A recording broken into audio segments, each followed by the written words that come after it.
میرے والد کی بڑی آرزو تھی، اس کے متعلق انہوں نے سارے فنون سے مجھے سکھلائے۔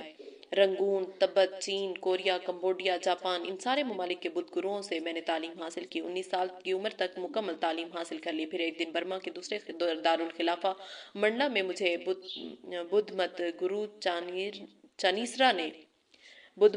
چانیسرا نے ایشیا کے 5 بدھ گروؤں میں سے ایک گرو کی حیثیت سے تسلیم کیا اور زعفرانی رنگ کا لباس مجھے پہنایا گیا۔ بدھ بھکشوں میں مجھے اعلیٰ مقام حاصل ہو گیا۔ مجھے ٹوکیو، جاپان میں بدھ مت گرو بدھی داسو واسو نے ناگاساکی میں مقرر کیا اور پوری دنیا میں اس مذہب کی نشر و اشاعت کی ذمہ داری مجھے سونپی گئی۔ پھر 101 گروؤں کی صدارت مجھے حاصل ہوئی۔ اس کے بعد میں نے دنیا بھر میں گھوم گھوم کر بدھ مت کی نشر و اشاعت شروع کی۔ جنوب مغربی ایشیا کے 17 ممالک جہاں بدھسٹ پائے جاتے ہیں، اس کے علاوہ یورپ میں بھی بدھ مت کی نشر و اشاعت کی کوشش کرتا رہا۔ بدھ مت کی دنیا میں مجھے اتنا بڑا مقام حاصل ہو گیا تھا جس کی کوئی حد نہیں۔ پوری دنیا گھومنے کے لیے حکومت کی جانب سے مجھے گرین کارڈ عطا کیے گئے، جس کی وجہ سے میں عرب ممالک کے علاوہ ساری دنیا گھوم کر اس مذہب کی نشر و اشاعت کرتا رہا۔ میرا حقیقی بھائی سوامی نند آچاریہ آج بھی امریکہ کے لاس اینجلس شہر میں 67 منزلہ بدھ آشرم میں مٹھ پتی کے منصب پر ہے۔ میں بھی وہاں 3.5 سال تک مٹھ پتی رہا۔ جھاڑ پھونک اور کرامت۔ چین، تبت، جاپان وغیرہ میں جھاڑ پھونک کے ذریعے مجھے بڑی بڑی کرامت حاصل ہوئی تھیں اور ان سے مجھے خاصی شہرت حاصل ہو گئی تھی۔ اس دور میں جھاڑ پھونک کے ذریعے ارواح کو مدعو کرنا، پھر ان سے پیش گوئی کروانا میرا عمل تھا۔ کالی کاڑی، کلکتہ کالی، کیرلا دیوی، یہ علاقائی دیویوں کے نام ہیں کہ پوجا کر کے تانبے کی پٹیوں اور دھاگوں پر پھونک مار کر لوگوں کو دیتا اور دیوتاؤں کو 101 چاندی کے برتنوں میں بند کرتا۔ میرا وقت نہ گزرتا تو میں اس وقت ان برتنوں کے دیوتاؤں کو باہر نکال کر اندھیروں میں ان سے گفتگو کرتا۔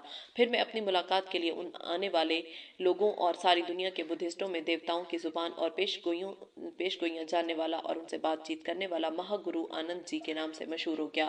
آشرواد۔ مختلف قائدین اور حکمراں اپنے سروں پر میرا پیر رکھوا کر آشرواد لینے کو بہت بڑا نیک فال سمجھتے۔ سنگاپور کے پہلے راجہ کے سر پر پیر رکھ کر میں نے اس کو آشرواد دیا۔ اسی طرح تھائی لینڈ کے راجہ برما پوجو چنیسوین کو بھی اس کے سر پر پیر رکھ کر میں نے آشرواد دیا تھا۔ اسی طرح ہمارے سابق وزیر اعظم راجیو گاندھی اور جاپان کے نائب سلطنت، ان دونوں کے سر پر پیر رکھ کر میں نے آشرواد دیا تھا۔ شکروار، جمعہ اور منگل کو سونے کا تخت کھڑا کر کے ایک مٹکا پانی سے جو میرا پیر دھونا چاہتا، اس عمل کی قیمت 1,00,000 روپیہ ہوتی، جس کو 5 آدمی پیتے، کیونکہ میں خدا کا اوتار ہوں، بدھ کا دوسرا جنم۔ دیوتاؤں کے صدر خطاؤں سے گفتگو کی استطاعت رکھنے والا، ملک اور ساری دنیا میں گھومنے والا میں تھا۔ لا علاج بیماریوں میں وہ لوگ میرا پیشاب پیتے جن سے اس کو شفا مل جاتی۔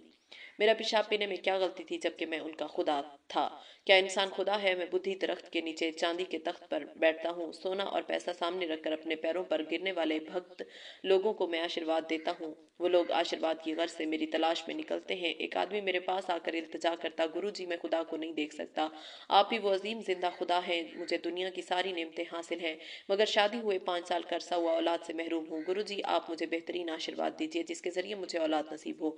یہ کہہ کر وہ شخص میرے پیر پر اپنا ہاتھ رکھ کر اس ہاتھ کو اپنی آنکھوں پر ملتا ہوا ہے۔ یہاں سے مسئلہ شروع ہوتا ہے۔ میرے آشرم میں مجھے تلاش کرنے والا یہ بھگت بڑا کروڑ پتی ہے، اس کو اپنے جال میں پھانسنے کی مجھے خواہش ہوتی ہے، اس لیے میں ان سے کہتا ہوں کہ آج شام کی پوجا کے بعد تمہیں تعویذ دوں گا، سوتے وقت اس کو اپنے تکیہ کے نیچے رکھنا، آج رات خدا تم سے گفتگو کرے گا، کل آ کر مجھے بتلانا کہ خدا نے گفتگو کی یا نہیں۔ اتفاق سے دوسرے دن اس شخص نے میرا دروازہ کھٹکھٹایا۔ اس وقت میرے شاگرد نے جلدی سے میرے پاس آ کر یہ خبر دی کہ گرو جی وہ کروڑ پتی آیا ہے۔ میں نے شاگرد سے سوال کیا کہ کون سا کروڑ پتی؟ اس نے کہا وہی جو اولاد کی غرض سے آیا تھا اور جو تعویذ لے کر گیا۔ میں نے زعفرانی کپڑے پہن کر ریشمی پنکھا ہاتھ میں لے کر بھکشوں کا برتن پکڑ کر جیسے ابھی بدھا نازل ہوا ہے اس طرح اس آدمی کے سامنے حاضر ہوا۔ وہ فوراً پیر پر گر گیا اور جھٹ سے کہنے لگا کہ خدا نے مجھ سے گفتگو کر لی، اور خوشی سے رونے لگا۔ میں تو خدا کو نہیں دیکھتا مگر میرے جھوٹے تعویذ کو پہن کر یہ بے وقوف کہتا ہے کہ خدا نے اس سے کلام کیا۔ اس کی بات سنتے ہی میں حیران و پریشان ہو گیا۔ یہ میں کیا سن رہا ہوں؟ 45 سال سر منڈوا کر، تعویذ، زعفرانی کپڑے پہن کر، برہم آچاری کی زندگی گزار کر، ساری خواہشات کو ترک کر کے سنیاسی بن کر بدھی درخت کے نیچے ہمیشہ بدھا بدھا وظیفہ چیخ کر پڑھنے والا میں، اور تعویذ لینے والوں نے مجھے پسے پشت ڈال کر اس خدا سے گفتگو کر لی۔ کیا یہ انصاف ہے؟ اگر اس کو گفتگو کرنا ہی ہوتا تو مجھ سے گفتگو کرتا۔ 45 سال سے میرے بدھ نے مجھ سے گفتگو نہیں کی۔ میرے شاگرد نے ایک تعویذ تم کو دیا، تم